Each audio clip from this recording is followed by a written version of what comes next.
Vidaraga bhayakrodhaha manmayaha mam upashritaha jnana tapasa bahavo puta madbhavamagata. So many have come to the state described in the previous verse. How?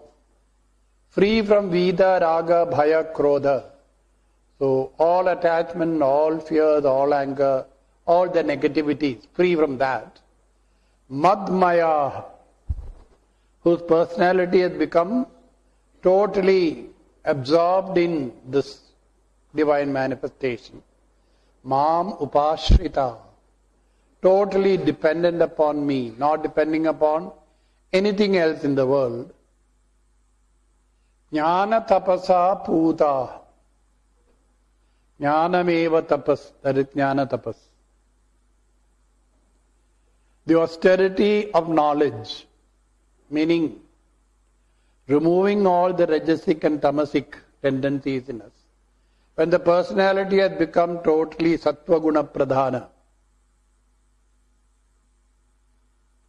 the impurities like kama, krodha, adi, all of them get burnt away in that fire of knowledge. So putaha means purified in that way. Madbhavamagata, they come into my state. They get absorbed in me, of course, deham tyaktva, at the moment of departure from this world. The truth is, as people approach me, so do I respond to them. This is a very famous verse, this and the next one. Ye yatha mam prabhadyante tan tathaiva bhajamyaham. As they approach me, so do I serve them. Mama vartma anuvartante. My path or path leading to me, vartma. Manushya anuvartante sarvasha. So we can say the famous tolerance, acceptance, the spirit of acceptance, which is considered a major characteristic of the Hindu religion, that we are ready to accept any form of worship, that human beings are given the freedom to worship the divinity as they like. Human form, subhuman form, superhuman form, male, female, doesn't matter. In everything in the universe, the divine is present. Anoraniyan mahato mahiyan Atma asya jantor nihito guhaya. Atma is there in the core of all things living, non-living. So when people approach me, they have different attitudes. They are given the freedom to worship the divinity as they like. Ishta, Deva Upasana, is based on this. So, mama vartmano vartante partha sarvashaha. From all the different directions, different, we can say, objectives, demands, human beings approach me in different ways. And I accept them all. So there is no rejection. The divinity can be approached in any way that you want. Later in the 7th chapter, Bhagavan will speak about the 4 types of bhaktas. Artha, artharti, jiknyasu, jnani. So the variety that is there is bewildering to any outsider. Any outsider coming across in the Hindu religion. This is not one religion, it seems to be a federation of religions. It is true. Ekam sat vipraha bahuda vadanti agnim yamam matari ishvana mahu. So said the Rigveda. The truth is one. The sages have called it by different names. Agni, Vayu, Matarishva, etc. Here is Bhagavan telling that Mama Vartma Anuvartante Manushya Partha Sarvacha. People walk my path from all directions. And I don't ask him from which direction are you coming. He who is Sarvavyapi Sarvabhuta Antaratma. There is no special direction. Within us, the ideal would be to discover the divinity within ourselves as our own Antaratma, and then discover the same divinity in all beings around us. So when I am able to love the whole world as myself, Or as Hanumanji told Sri Ramchandra ji, Atma bhavena tvamevaham. And I consider myself as the Atma. I am one with you. All the differences are transcended. So the Catholicity, the openness that the Vedic rishis have shown since thousands of years, even today it is there. That every human being can approach the divinity according to his like. It's a totally personal relationship in which no outsider has to interfere. Every human being has the right to approach the divine, worship the divine, invoke the divine in any form that he likes. The freedom is given to you. Walk the path and reach the goal. That you are walking from the radii, like the radii of a circle, all converging toward the center. And each one of us has to discover the presence of the divinity within ourselves as well as without ourselves. Yomam pashyati sarvatra sarvanjamayi pashyati. Tasyaham na pranashyami. I am never separated from him, he is never separated from me.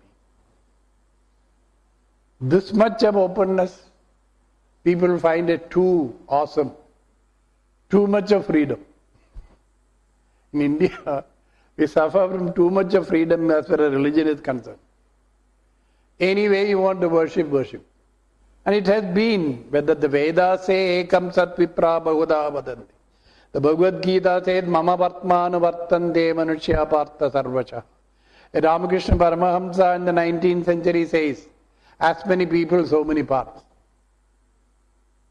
All these people have been echoing the same truth. Ramakrishna lived as a Christian, as a Muslim, for short periods of his life, to prove to himself and to the world that whichever path you follow, the divinity you reach is one and the same. So in the Ramakrishna order, they will say, he is Avatara Varishtaya, the culmination of so many avatars. What the Vedas have said, Ramakrishna has proved it. That you can be practicing the devotions of another religious tradition. Still that will converge towards that one goal alone. So when I know the divine is present in every atom in the universe, there is nothing in the universe devoid of that divinity. He is within each one of us, within everything in the universe. It is all pervading. As that Sarva Bhuta Antaratma, the inner self of all beings. Kankshanda, but there is a small difference here. Kankshanda karmanam siddhim yajanda iha devata. People worship various divinities, demi-gods we may say, devatas. Why? Karmanam siddhim kankshanda. They want some material result of their actions immediately. So therefore, our scriptures give you the freedom. Invoke the devata, they can get it done for you. Approach that divinity even with your worldly petty desires. The desires can be fulfilled, but that is not the ultimate goal. Karma can give me result almost within a short period. Kshipram manushe loke karmaja siddhir bhavati. So following the karma as prescribed by the Vedas, Traigunya Vishaya Vedaha. Don't forget that verse. That gives you the idea about the difference in adhikaritva. People are differently qualified. Not everybody is fit for everything. So you may be tamasic, rajasic, sattvic in nature. And different forms of worship and appeal to you. You are given that freedom to follow. Do the different types of karma prescribed in the Vedas. They will give the result, provided you do the karma properly. So, kshipram hi manushe loke. In the human world, the diversity you find, the divinity is worshipped and invoked in 100 different ways. But it doesn't tell you that you should follow all the 100. Ramakrishna used to say, all the spiritual sadhana that I have done, if you do even 1/10 of it, you will reach the goal. I practiced all of them just to prove to myself that all the paths lead to the same goal. It's an experiential or experimental verification. What the Vedas have said is true. That any human being can reach the divine, whichever be the path that he is following. That freedom is there. This chapter also is famous for the next verse. Chaturvarnyam maya srishtam gunakarma vibhagasha. I have created, the 4 varnas on the basis of the 3 guna karma. Whether you are tamasic, rajasic, sattvic, the personality type that you are, accordingly you have the capacity to do different type of karma in the world. You are competent to perform different social functions. So it is a division of labor. Not everybody can do everything. All of us have our own inner aptitudes, decided by the Trigunatmika Prakriti. Prakriti consisting of sattvic, rajasic, tamasic being. Each one of our personality is dominated by any one of these different gunas. Make us fit and competent to perform certain specific limited functions in society. So the 4 varnas, Brahmana, Kshatriya, Vaishya, Shudra, this division has been made by me on the basis of guna karma, not janma. That is what is important here. The guna that is there in your personality, and accordingly, in what way can you serve the world to the best of your ability according to your own swadharma. The swadharma that we feel at home with. Because of this inner predisposition. I am sattvic in nature, I may pursue intellectual activities. I may teach, I may do research, do philosophical teaching. More rajasic in temperament, ready to perform the duty of a soldier, to fight and protect society. When rajas and sattva more or less equally present, I can do the Vaishya work of trading, intelligent very much, but as far as material things are concerned. When rajas and tamoguna are equally present, I can serve society in a totally different way, by cultivation, trading, etc. And when I do not have any of these, I am predominantly tamasic. Whenever an opportunity comes, I will go to sleep. You will find if you go to the government offices, you are not saying, there are these peons, they will be sleeping under the table, hiding themselves and sleeping. Eat and sleep. Beyond that, you can't think of anything else. The inertia and the personality, what is what you are seeing. You cannot give any responsible activity to such a person. You can't depend upon him. He is always looking for a chance to sleep. A sattvic person maybe is all the time mentally, intellectually active, thinking seriously, discussing, trying to find solution to problems. And each one of us, you will find in our own life, at some time, different periods in our life also, there is this differentiation happening. Or even during the day, morning I am very sattvic, afternoon very rajasic. By evening, 8 to 9 o'clock, I am tamasic. These 3 gunas change, my behavior pattern will change. What I can do and what I cannot do. Give a mathematical problem to a person around about 10 o'clock in the night. You will fall asleep the moment you start solving it. Because the intellectual activity, totally impossible at that time. So guna and karma vibhaga I may be sattvic, rajasic, tamasic and various combinations of this. And thereby makes me competent to perform different social functions. He says, I have created that. Tasya kartaram abhimam, though I am the author thereof, vidhi akartaram avyayam. So it is only when I am conditioned by the three gunas, this division is meaningful. Once I have transcended the three gunas, nistraigunyo, traigunya vishaya vedaha, nistraigunyo bhavarjuna. That second chapter, 45th verse. It's a very, very, very important verse. The whole spiritual psychology of the Gita is based upon the three gunas. Later on described much deeper in the 14th and 17th chapter. So, Traigunya Vishaya Veda. But ultimately I have to go beyond the gunas. Nistraigunyo Bhavarjuna. So here when he says, Tasya Kartara Pabimam, Vidhi Akartara Vyayam. That when I consider myself as the Atma, I am totally independent of the three gunas.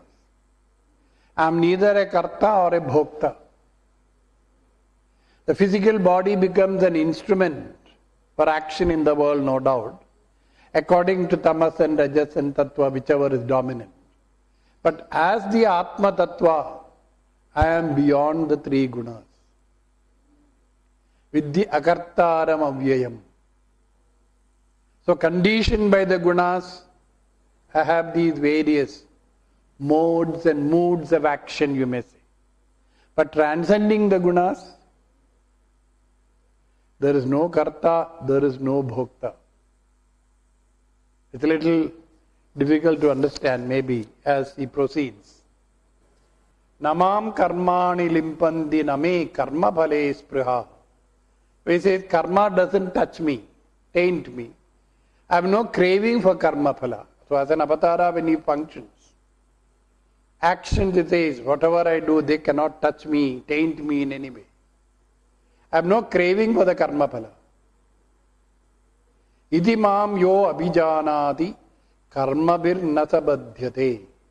He who knows me that way, that I am the antaratma, the karma that is done by the body, the mind, the intellect, cannot touch me as the Atma.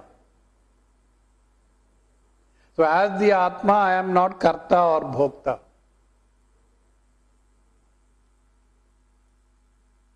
So if this is the true essential nature of every one of us, when we transcend the three gunas, become nistray gunya, trigunatita, this is the truth that we come to realize. Actions may be done, but there is no karta. This is the state of what is called naishkarmyam. Nishkarmasya bhavam naishkarmyam. Actionlessness. Not physical actionlessness.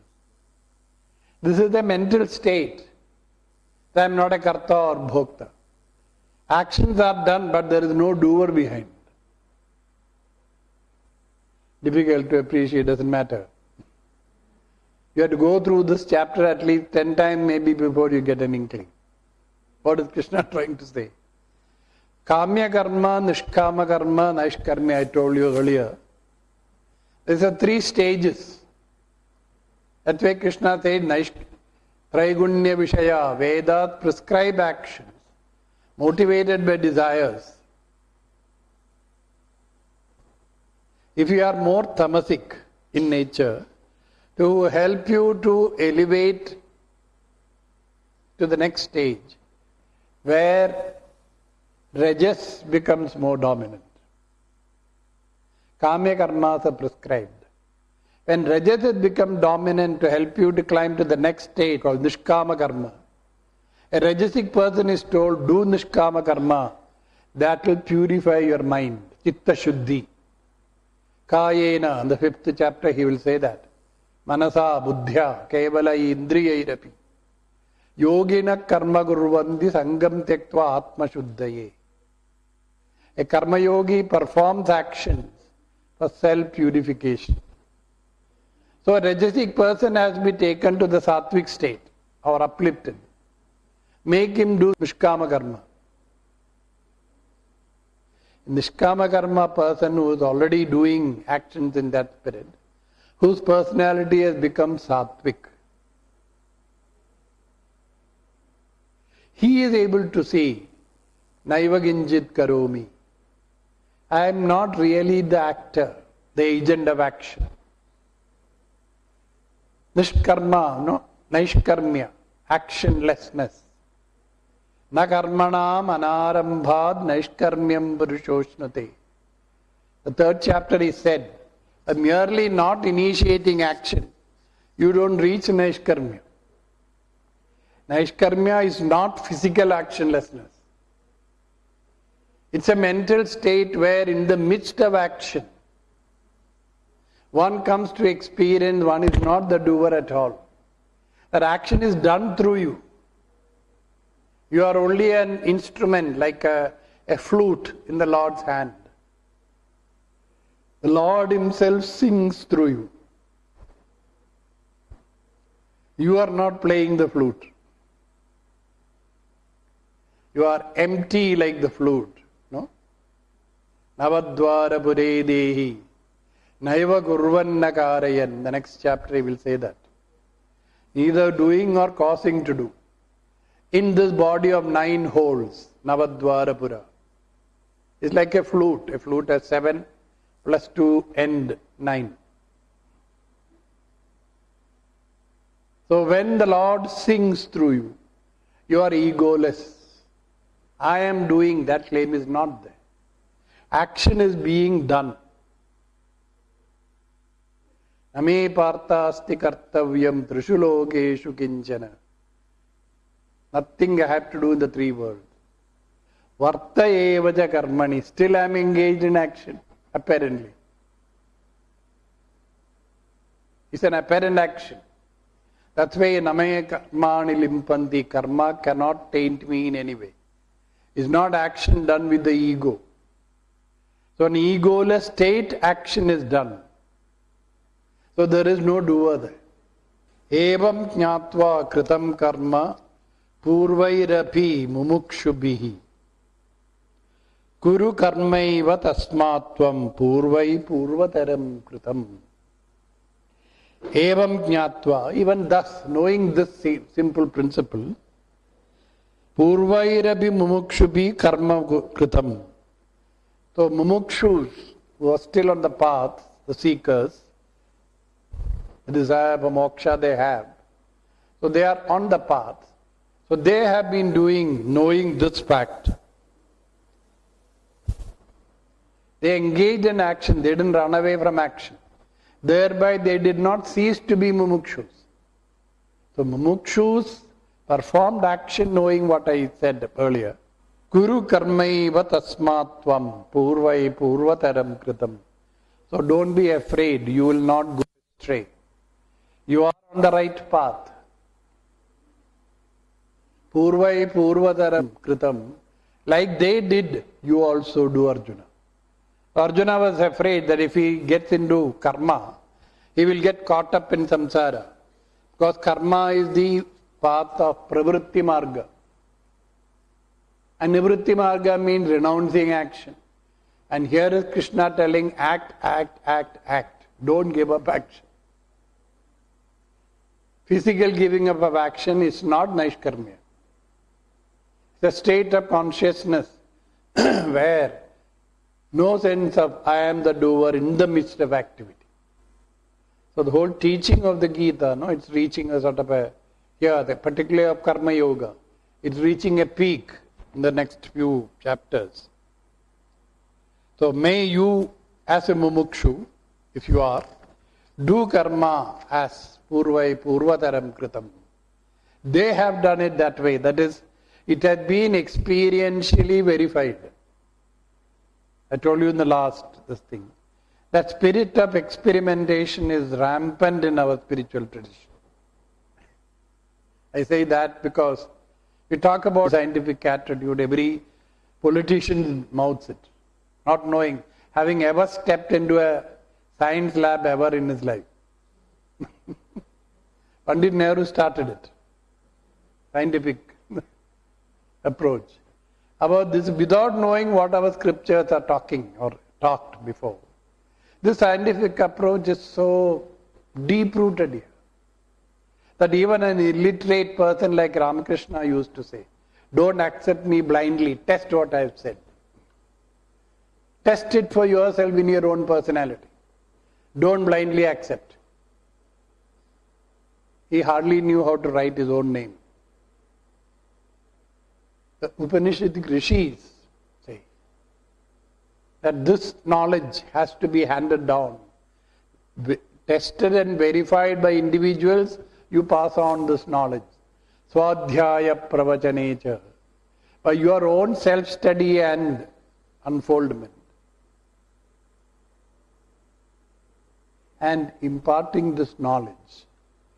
So whatever another person has done through this sadhana and achieved, walk the path, perform the experiment or the sadhana, test it for yourself. So that experimental approach is there in Indian spirituality from the Vedic days onwards. No blind acceptance. They wanted you to have Shraddha, but only a preliminary Shraddha, faith. With that faith, you are supposed to walk the path yourself. And whatever the scriptural teachings have been there, to verify it in your own life. So, kim karma kimark akarmedi kavayobi atra mohita. So, even the sages, he says, are confused. That is what is karma and what is akarma. Tatte karma pravakshyami yajñātvā mokṣate ashubhād. Therefore, I will tell you all about karma, by knowing which you will be out of all this confusion. Ashubha means, literally means inauspicious, but here it means all the mental confusion that Arjuna got into. Therefore, karmano api bodhavyam, bodhavyanja vikarmanah. So what is to be done? Kartavya, karmano hi bodhavyam. What is not to be done is called vikarma. Akarmanascha bodhavyam. What is non-action you must know. Gahana karmano gati. Very, very profound is the way. It is not easy. So what is to be done by an individual? What he should avoid? Both of these are to be known. See, when we act in the world, we need do's and don'ts. Most of the time when we perform action, what is the consequence of those actions? We don't know. We do it by instinct and impulse and the temporary mood. I felt like doing it like, no reasoning behind. I felt that way, I did it. So what is to be done, what is not to be done? The scriptures have to give us the guidance. Shasana trayate iti shastraha. Through instruction, shasana, it protects you. Remember the handbook of instruction with your mobile phone. You read that before operating the phone. Otherwise you will spoil it. So every manufacturer has to provide that documentation there. Do this first, then next, then this. So similarly, what to do with our lives? Why am I here? This physical body is given to me. Such a complex biological equipment, very delicate, has been entrusted to me for what? I know nothing about it also. When we come into this world, do we know anything about this body? We don't know. What is to be done with this body? Does life have a purpose, meaning, goal? Do you know? No. How do I find out? Says the rishis have given us this wisdom. Karya akarya vyavastitau. Tasma shastram pramanam te. Karya akarya vyavastitau. what to do, what not to do. Let the scripture, the handbook of instructions of operating this physical personality, this human personality, let that be your guide. Approach the scripture with that attitude. They are interested in your welfare, get to give you the maximum out of this equipment. The best service, we may say. So if you don't follow this guidance, you do things as you like, whimsical, fanciful, impulsive. Because you don't know yourself, you don't know whom to ask, you don't know what book to consult. And this equipment is not easy, it is very, very, very complex. To be a human being is not the easiest thing to be. Different directions we are pulled. So many varieties of desires, ambitions, expectations. All this is there in this personality. So from moment to moment we are just pulled apart by these desires and conflicts. So I become a conflict-ridden individual, a yuktatma. A yuktatma means integrated. A yuktatma means a totally scattered, disintegrated. So I need guidance as what to do and what not to do. So karmana bodhavyam, vikarmanascha bodhavyam, akarmanascha gahana karmano gati. Deep, indeed, the way of karma. Karmanya karmaya pashet, akarmanija karmayaha. If he is able to see inaction in the midst of action. Pashet akarmanija karmayaha. And in the midst of action, who is able to see non-action. Sabuddhyaman manushyeshu. He is the wise one. Sayuktaha, integrated. Krishna karma krita. He has done all that is to be done. So the state of non-action is not physical inactivity. And it's a state where mentally I know I am not the doer. I don't have the kartrutvam. If kartrutvam, doership is not there, bhoktritvam also won't be there. So by physically renouncing action, that doesn't become an akarma. Physical renunciation of action is another form of karma. Because in that state you are very much identified with this body. He who is able to understand that I am not this body. So whatever this body does, I am not doing it. Swabhavastu pravartate. This swabhava, the three gunas. Rigrate kriyamanani gunai karmani sarvashaha ahankara vimudatma kartaham idi manyate. The third chapter we saw. All actions are done by Prakriti, but deluded by ego. Ahankara vimudatma. Kartaham idi manyate. Thinks I am the doer. So be alert and attentive in the midst of action. It's actually the Trigunatmika, Sattva, Rajas, Tamas. That Prakriti that is performing all action. Not you. You are the Atma ever transcending the Guna. Atma is Nistrayi Gunya, beyond the Gunas. Discover that truth. That in the midst of action, I am only the witness. I am not a karta. Sabuddhiman. So, ya karmani akarmaya pashed akarmani ja karmayaha. Sabuddhiman manushyeshu. He is the wise one among the beings. And he has done all that is to be done. Krishna karma krita. All that he has to do, he has done. By gaining this insight. Think. These 2-3 verses are very confusing.